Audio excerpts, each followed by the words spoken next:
नमस्कार। Healing hands के health and hope initiative में आपका फिर स्वागत है। आज हम लोग बात करेंगे हाइपोप्रोटीनीमिया यानी प्रोटीन की शरीर में कमी हो जाने के बारे में। अब शरीर में प्रोटीन की कमी क्यों हो जाती है? क्योंकि हाइपोप्रोटीनीमिया ढेर सारी व्याधियों का हिस्सा हो सकता है। यदि आप अपने भोजन में पर्याप्त प्रोटीन नहीं ले रहे तो आपको पूरी संभावना है कि प्रोटीन की कमी हो जाए। यदि आपका लिवर डैमेज्ड है, जिगर क्षतिग्रस्त है, तो भी प्रबल संभावना है कि आपको प्रोटीन की कमी हो जाए, क्योंकि प्रोटीन के विभिन्न अवयवों में जो एल्ब्यूमिन नाम का अवयव है उसका निर्माण लिवर में होता है। फिर आप कुछ बीमारियों से सफर कर सकते हैं जिसमें शरीर से प्रोटीन का ह्रास यानी क्षति हो रही हो। प्रोटीन लूजिंग एंटेरोपैथीज हो सकती हैं जिसमें मल के साथ में ढेर सा प्रोटीन आपके शरीर से बाहर निकल जाए। ऐसी बीमारियां हो सकती हैं जो गुर्दे से संबंधित हों, जैसी एक नेफ्रोटिक सिंड्रोम एक बीमारी है जिसमें ढेर सी प्रोटीन आपकी पेशाब में शरीर से बाहर जाने लगती है। जब आप जल जाते हैं तब भी ढेर सी प्रोटीन आपके फफोलों में शरीर के चारों तरफ भर जाती है। इस प्रकार प्रोटीन की या तो आमद कम हो, उसकी प्रोसेसिंग ठीक ढंग से ना हो, या उसका क्षय हो रहा हो तो शरीर में प्रोटीन की मात्रा घट जाती है। अब प्रोटीन की कमी होने के परिणाम क्या है? एक तो ये कि हमारे शरीर के जो रासायनिक क्रम है, उपक्रम है, उनका नियंत्रक एक रसायन है जिसके परिवार को हम एंजाइम्स कहते हैं।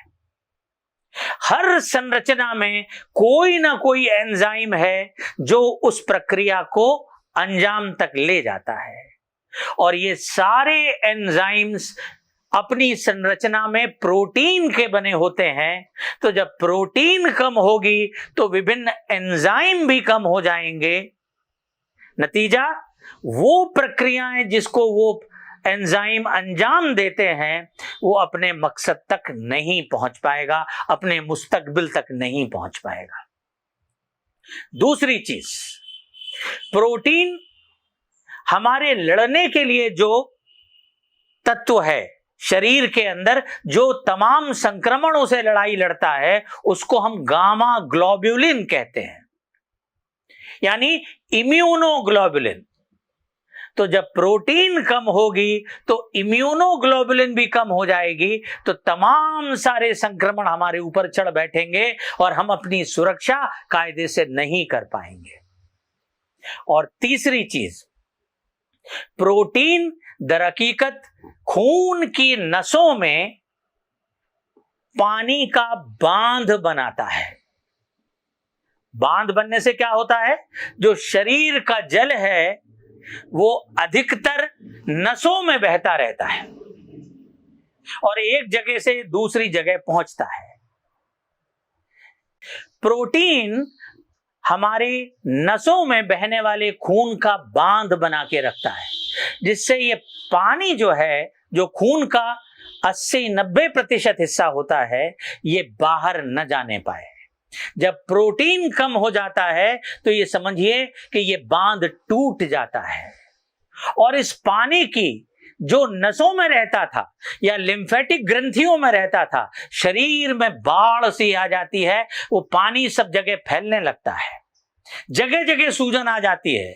हमारे पैरों में सूजन, हमारे हाथों में सूजन, हमारे पेट में पानी भर सकता है, फेफड़ों की झिल्ली में पानी भर जाएगा, हृदय की झिल्ली में भर सकता है, मस्तिष्क में सूजन आ सकती है। तो प्रोटीन जरूरी है और हमें देखना होगा कि हमारा ये बांध टूटने न पाए। तो मुख्य समस्या का उपचार तो हम करें ही, जिसके कारण ये बांध टूटा है, लेकिन साथ में प्रोटीन लेने के प्रति अपना संकल्प भी मजबूत करते चलें, क्योंकि हमारे शरीर के काम करने के लिए ये बेहद जरूरी है। बहुत बहुत धन्यवाद। आपसे विदा।